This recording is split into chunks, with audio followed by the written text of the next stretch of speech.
Morning all. It's Paul from Glary Moore and Me here. I just thought I'd jump on um, to discuss my issues with recording my own music, the struggles I've had. By no means am I very good at it yet. I'm still practicing. But what I thought I could do was I've made a few mistakes along the way that could have markedly improved my situation had I not made them. So I thought I might share a few, even if I can save someone some money, or it might make life easier, or I might be able to answer some really like obvious questions that people are always too scared to ask. I mean, I didn't ask anyone for any guidance at all. I just kind of winged it. I looked at other YouTube videos to see if there was any inspiration as to how to record my own music, stuff like that. And basically it was a kind of trial and error really for me. And I thought that maybe if I share a few of them, some people might not make the same mistakes that I did, could save themselves a lot of pain. So the first thing I would sort of cover is when I started recording,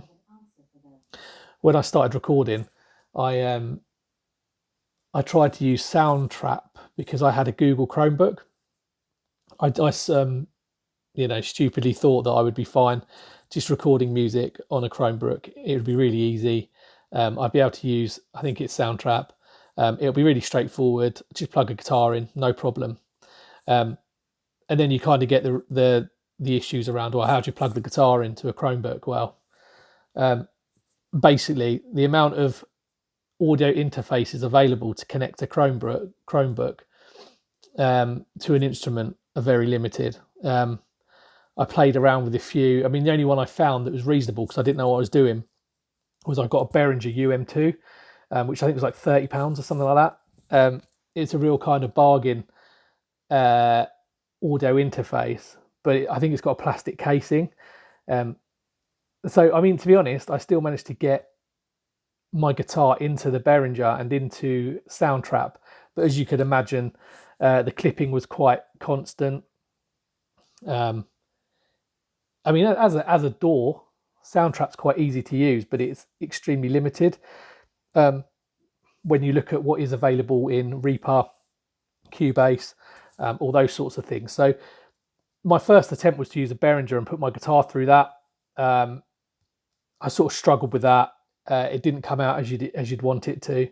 So then I thought, well, I know what I'll do. I mean, I had a guitar amp. I mean, luckily at the time I had a Yamaha THR and I've still got it. And I thought, well, you watch the videos on YouTube, you just use that as your audio interface, no problem at all. Of course, by this time I'd had to get rid of the Chromebook because the Chromebook was impossible to make any good recordings with. So I bought myself an Asus VivoBook, which is perfect. It does everything you'd want it to. It's a really good bit of kit. But I bought that. I had to go with Reaper first, but I think that's a really powerful DAW, and there's some really good guidance on that. Hot Pole Studios has got a great channel, and even if you haven't got Reaper, when I watched that answers so many questions because the guy there's so knowledgeable, and he does a sort of startup guide on how to use Reaper and how to just get it from stage one to being able to record some music. So I did kind of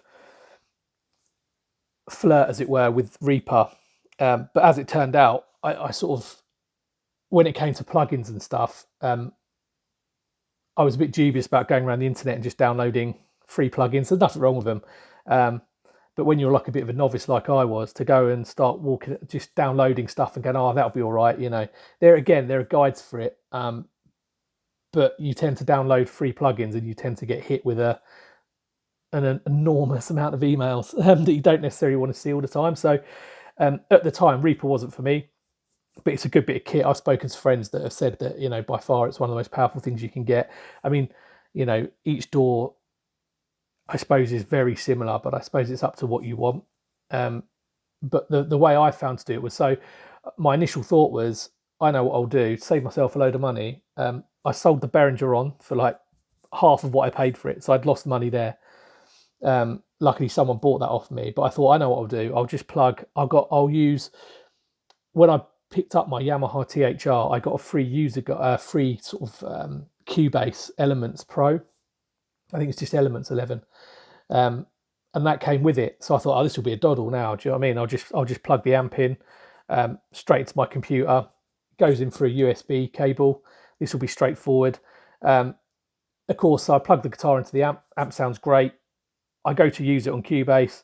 First problem I hit is the Steinberg driver won't work for it, which is basically imperative to get the best performance out of the amp. And I think it is a problem. I think I googled it plenty of times, and I don't think the THR, the model I have anyway, is that compatible with using the Steinberg drivers, or the Steinberg drivers would download onto my computer without an error. So when I went into Cubase to try and use my THR amplifier as the main connector, it basically just it couldn't recognize it. So I had this, my amp was being plugged into the computer, but I couldn't get the amp to talk to the computer. So I ended up using like ASIO. I think it's like an ASIO like USB interface, which is, you know, a low latency driver, which allowed the Yamaha to talk to the DAW I was using in Cubase. So I could get a few guitar tracks down and stuff like that. But it still didn't kind of feel that easy to use setting it up. And obviously because I wasn't able, or I just aren't geared up to use the Steinberg driver, I couldn't get it to work. Obviously, no matter what driver you use, it's never going to be as good as the driver that comes with actually supports the equipment you're using. So that was a bit of a struggle, and you know, I struggled setting it up. When you see anything on recorded music, they always tell you to record it in mono. Whereas when I was messing around with my THR, I kept on getting tracks in stereo, which is not the way to do it. So, I mean, the long and short of it was that although the THR is a great amplifier, using it as your audio interface, I think it has its limitations. I mean, I've kept the Yamaha THR because it's a great amp. I've still got it. But when I sort of cracked it, the most user-friendly, or the most, I suppose, value for money audio interface I got in the end, after much messing around, was I finally bought a Scarlett 2i2 Focusrite, which I think people talk about that in glowing terms completely. I mean, people will always say it's a great audio interface. And I picked one up. I think they're 140 quid, maybe around that. I think I've got the Scarlett. I think there's one below it as well that may be slightly cheaper. But yeah, so I mean, I went with the Focusrite Scarlett in the end. Plugged it in, drivers ran perfectly. You know, you get some great plugins with it as well. You get a built-in compressor, and you get a built-in EQ as well, which is really good. They're really good compressors. They've got a lot of they're really good plugins. The compressor and the EQ have defaults that are really helpful. So they'll have default patches for lead guitar, rhythm guitar, and I record a lot of guitars, bass guitar. So it's perfect because it gives you a really good sort of launch platform, and I do a bit of singing as well. So, you know, being able to have those patches that you could just slightly tweak was a massive step forward for me.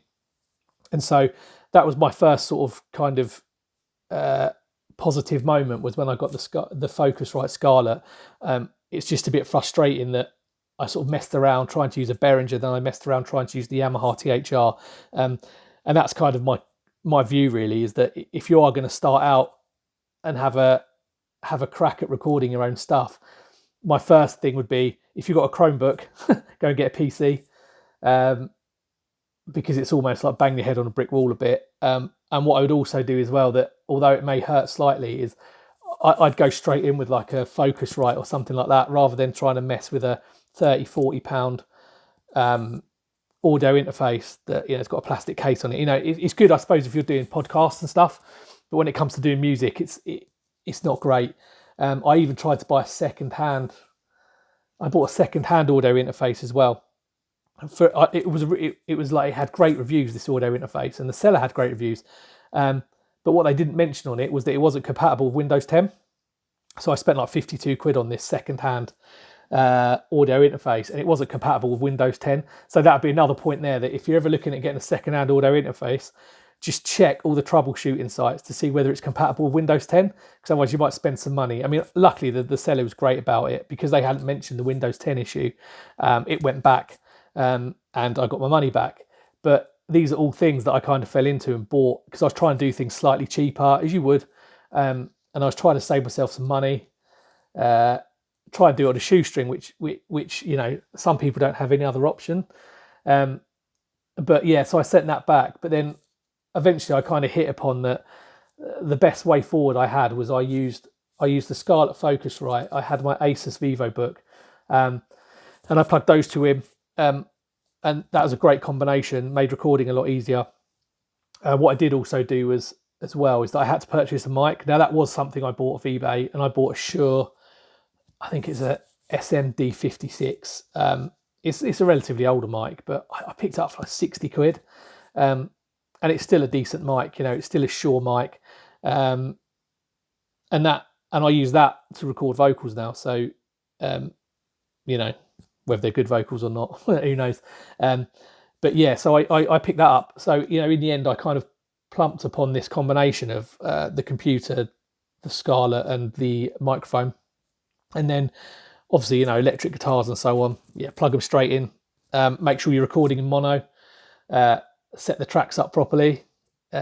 Just make sure that, you know, your input is definitely the Scarlett, and it is using the Scarlett's driver software to push it along.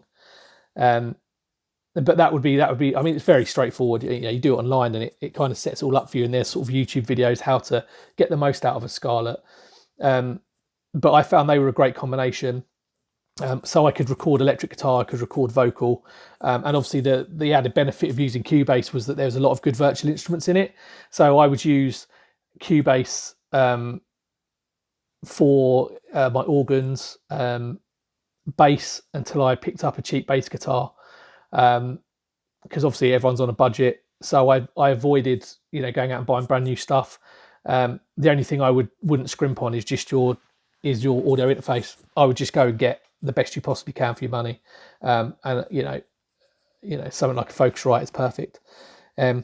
So I went ahead with that, so I could get I could record vocals, guitar, I could record bass to an extent, and then, you know, you can even record bass on some of these DAWs just with your mouse or just using your computer keyboard. You don't necessarily need a MIDI keyboard.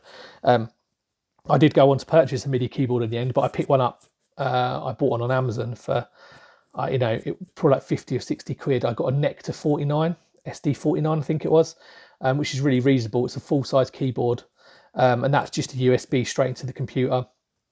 And then you can, that makes life even easier, because you can use that to record your drums, you can use that to record your keyboard, and so on. And it's a really good thing, you know, you can. Because the thing with the MIDI keyboard and Cubase is, obviously Cubase has chord pads. So, you know, you can, if you're doing a song with 4 chords in it, you can set those chords to if you're not a pianist or you're not a bass player, you can set the chord pads to be like a C chord, A minor, G, D, whatever it may be. And then that would obviously correspond to one key on your MIDI keyboard. So if you're doing a progression, C, A minor, D, G, you'd literally just hit the one keyboard to get that progression, which I thought was a really, really good thing, especially if you're doing some really basic synth background and stuff like that. You can just literally hit one key, and it will just, you know, it'll hit that note for you, you know, especially if you're more like a guitar player where, you know, you sort of relish sticking your guitar tracks down and doing your leads and you're doing your rhythm, you know, you really enjoy all that stuff, but you're like, oh, you know, I've got to do some keyboards on there to give it a bit of body. Great way of doing it. You know, just assign your chord pads to one key on your MIDI keyboard, and then, you know, at least you can give your guitar or your voice a bit of oomph with maybe some basic synth in the background. So I thought that was really, that's also a good way. I mean, yeah, it's not too expensive to buy a MIDI keyboard. I mean, I would assume you could buy second-hand MIDI keyboards pretty reasonably, and then they would do the same job. You know, brand new on Amazon, they're pretty reasonable. So that was kind of how I managed to get my keyboards. You know, you can also do your drums as well. You know, you can use addictive. There's a plug-in Addictive Keys, and there's also there's obviously there's a drum sampler as well built into Cubase, which you can use your keyboard to play the drums, so you can make your own drum beats. They have like preloaded patterns, but I find them quite difficult because they will just follow the BPM counter that you set for it. So one of the mistakes I made once was the BPM counter was set at 120, but I wasn't actually using that. I turned it off, but it was set to 120. And I did all my guitars, my voice, and then I was like, oh yeah, I'll chuck a drum track on that. And of course the song was at 98. So as soon as you change the beat, so as soon as you try and get a drum pattern, you set the BPM to like 98, it shifts the entire song down. So you go from being like instead of it all being set as, it would shift all the tracks down to 98 BPM, which can be a bit confusing at times. So I don't tend to use the drum patterns unless I'm doing like a small jam or something, where I just use them as the main driver and then I just stick my guitar over the top of it. But when I'm doing my own songs, I just tend to use the keyboard to drive the drums. It's very straightforward. You'll have the way they set it out, C1, it's the first C key will be the bass drum. Then you'll have D2 would be the snare, C sharp 1, sorry, not C sharp, D, then like D sharp maybe like the side stick or the tambourine. And you can do some real basic drum. I mean, you're not going to beat having a top drummer with you and doing it for you, because that makes a huge difference, having a proper drummer. But some people can't afford to go and pay 300 quid for someone to do some drums for them. So it's a real good start. And you can always do your bass drum and your snare as one track, and then you can do your cymbals as a second track, and maybe your toms. So you've got a little bit more control over it. So once you get solid bass down with the snare, then you can always use other tracks to add cymbals or crashes, chimes, whatever you want to do. But you would always have that solid bass behind you. So, I mean, I suppose the thing that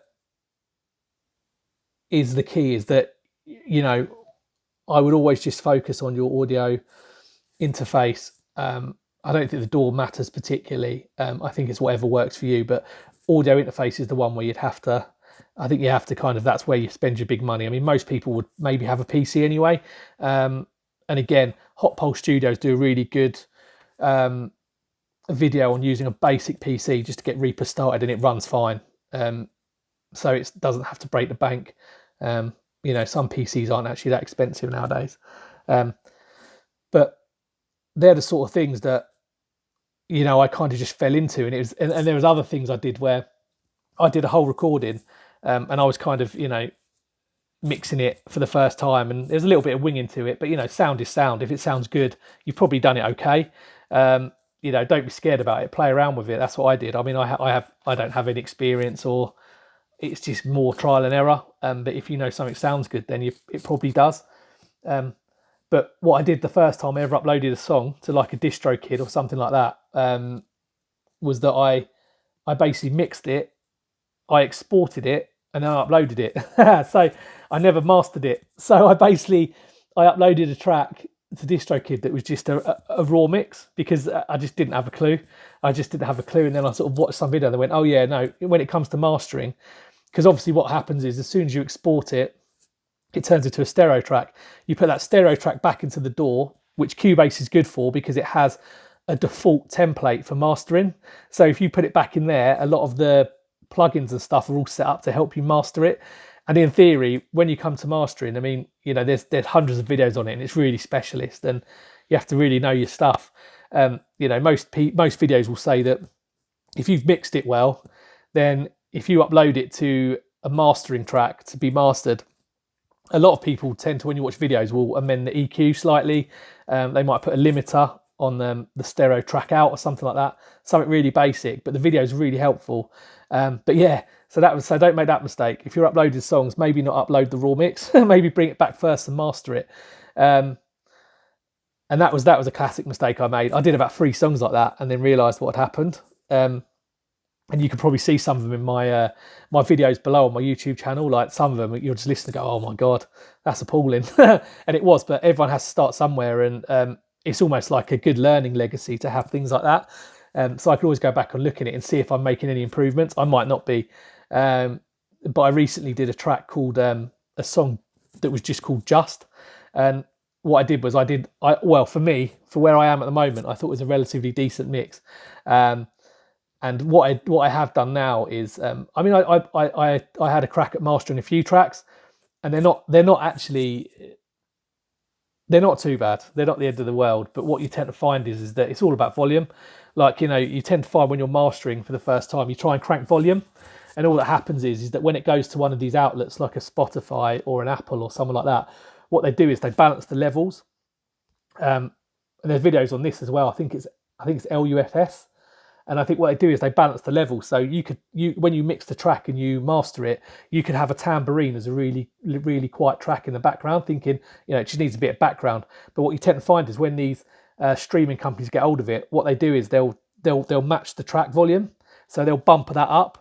So you could have like a tambourine suddenly coming to the forefront again. So that's something to be mindful of, that sometimes you're better off, what you want louder, I suppose, could be cut back slightly, and maybe don't always go for crazy volume, because volume always sounds better. But if you go for crazy volume and you upload it that way, all that will happen is the distributor or the streamer will try and balance it. So they'll try and drop it down. So you might get these weird sort of alien sounds where the tambourine or the snare that you want a little bit quieter has jumped up to the forefront to match the guitar, because that's all the same sort of tracks. So that's obviously something to be mindful of. But, as far as outlay go, the computer was a lot of money. Had I not had the Chromebook, I would have I've always had PCs in the past. I just had a Chromebook when my circumstances changed. So that's as long as you've got a PC to start with, you're in a strong position. Then you need to, you simply need to go and get yourself an audio interface, and and then start playing with it. Really, you can get Reaper. I think is free for a time, and then you might have to pay. Then you can donate to them. But that's like a great way to start. I think Cakewalk's another one that's free. So there's a few that are there, but it's more for beginners, where someone that was like me that hasn't got a clue. Like I didn't have a clue, and I'm probably still clueless, to be honest. But I'm trying, and it's just an interesting subject to get into. Like I'm doing it for, I'm doing it just for like a hobby, really. But it was just to sort of put a few things out there that audio interface is your key thing, and get yourself a PC, because otherwise you're kind of kidding yourself. That's what I found, that I was just trying to put square pegs in round holes. It doesn't work that way. And then once I started recording my own tracks, I then subscribed to DistroKid, pay them once yearly, unlimited uploads. So I use them as a sort of point of distribution for the songs I've done. And then what I've recently done, which I think could be like a really helpful tool, is I've just gone, I'm not sponsored by any of these people, obviously. It's just how I used, I suppose, their platforms. But what I did when I was sort of, trolling through YouTube videos, I saw a video on LAMDA, which is a mixing platform that's done by an algorithm, which is the absolute, it appears to be a great platform. I mean, as I say, my most recent song, Just, that's about to be released, what I did was I mixed it in Cubase, so got a good mix on it, and it was the first one I chucked through LAMDA.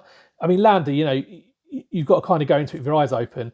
When you go to their website originally, they'll say, it's £12 a month. But that's for like two masters a month. And I think it's access to their sample library or some of their sample library. But what you also have to do is, I think you have to pay, I think it's like $7.99 to be a member every month. So, be a bit careful with that. It's when you're looking at their plans, just make sure you read it properly, because some of them they'll do it as monthly. So you pay £11 a month, you get two masters. But then you might see the same one that's two masters and it's £9 a month, but that's because they expect you to pay, I don't know, 10, 15 quid up front as a lump sum, which obviously knocks back the subscription. But what I will say is I put my first track through that, my first mix through LAMDA, and it came back and it sounded really, really good. And it gives you, it's really user friendly, as in when they do the mastering for you, they'll master it and then they'll come back and say, do you want to make any changes to it? So you can listen to it on their platform. And if you think it sounds a bit loud, you can kind of drop it off down to medium, and then you think, is that too bright? I can make it warmer, and it changes the tone. So by the end of it, they're all kind of drop down boxes, as it were. But by the end of it, you've kind of almost had a little bit of a hand in how you want it to sound. And I thought that's a really good tool because, mastering's it's a massive art, and, you're not going to get, I'm not saying that LANDR can make you sound like a mastering engineer. Your tracks sound as though they've been mastered by a highly experienced mastering engineer, because, it probably won't do that. I've seen videos where they've done comparisons, and obviously the human mastering engineer will always win out because they've got that personal sound. But I think I did watch one the other day where LANDR came second, and it wasn't far. It wasn't quite the level of the human, but it wasn't too bad. For something that you're paying, 20 quid a month for, to get high quality mastered tracks back out of it, can really make a difference to your mixes. And that was a really good thing for me. So I'm going to persevere with that. I've only done one track with that so far, because what I've noticed is ones that I've attempted to master myself in the past, they always sound a bit thinner than obviously someone that's done it professionally. So it was just a really kind of helpful thing, because it gives it a little bit more warmth and it gives it a little bit more rounded. It makes it sound a bit better using LANDR. So I mean, and then my final point is with it is, I often think to myself, because it's like anything, it's a bit of a battle, isn't it? Using YouTube, Twitter, Instagram. You're putting all these songs out and you're writing all these songs and you're thinking, oh, that sounds really good, and you upload it and you think you're not getting any hits on it. YouTube's an incredibly tough nut to crack. As you can see from my channel, like it's got it's got a tiny following.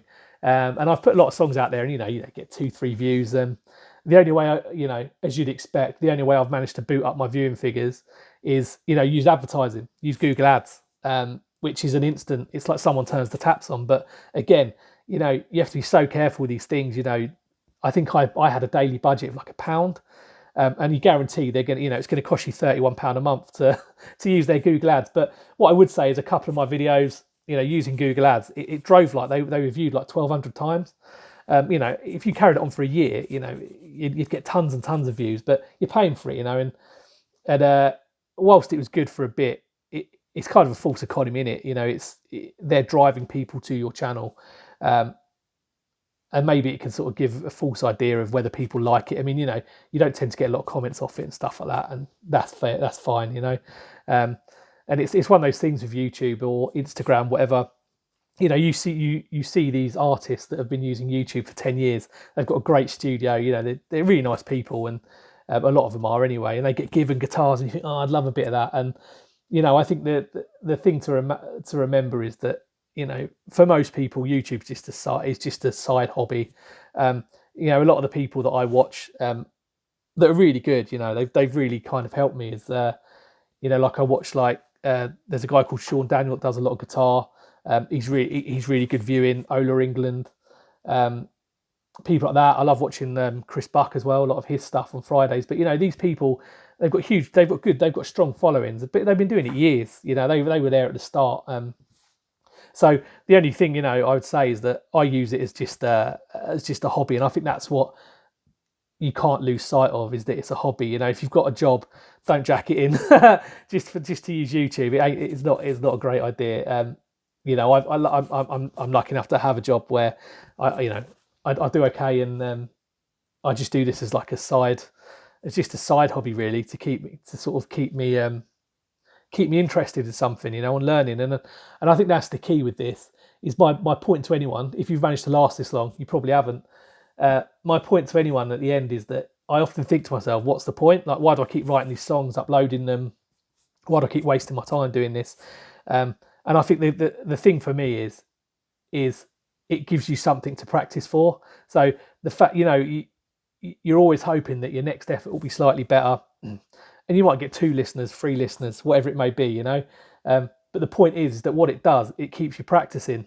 It keeps you switched on. You can sit there and write songs, and there's an end product. Gone are the days of you sitting there writing songs on a bit of A4, and then it gets locked in a ring binder or gets thrown under the bed, and it gets ripped up and thrown away. Like now, with a small outlay, you can actually get a song that was in your head onto a bit of paper, into a DAW, uploaded to DistroKid, and then you can chuck it all over your social media platforms in the hope that something happens. But what I would say is that Don't jack it in. Like if you really enjoy just recording, just do it, because it'll keep your practice regimes up. You know, it makes you want to play better guitar. You know, you see a lot of these people, Norman's Rare Guitars, like Michael Lemo's really good guitar plays, brilliant. And it's a bit overwhelming because there's so many good players out there, and you think to yourself, oh, what's the point? But the thing is, you know, the point is that it's something to just focus and practice for, and then upload a song. And you know, what a great thing to be able to just, even if it's not the best, you know, to show your family that, you know, you've managed to knock up a song just off the bat, you know. It's just quite a good thing, you know, and it helps you to practice, and it gives you something to learn. So what I would say is, I mean, you know, hopefully hopefully some of this was helpful. But my main points was carry on going. It's good fun. It keeps you focused on something, and don't scrimp on your audio interface. And then, you know, choose what door and then crack on. That's all I'd say. Hopefully it's helpful. If there's anything you want me to comment on, chuck it below. And then, you know, people probably won't watch this, but why not? I got it off my chest. Great stuff. Cheers.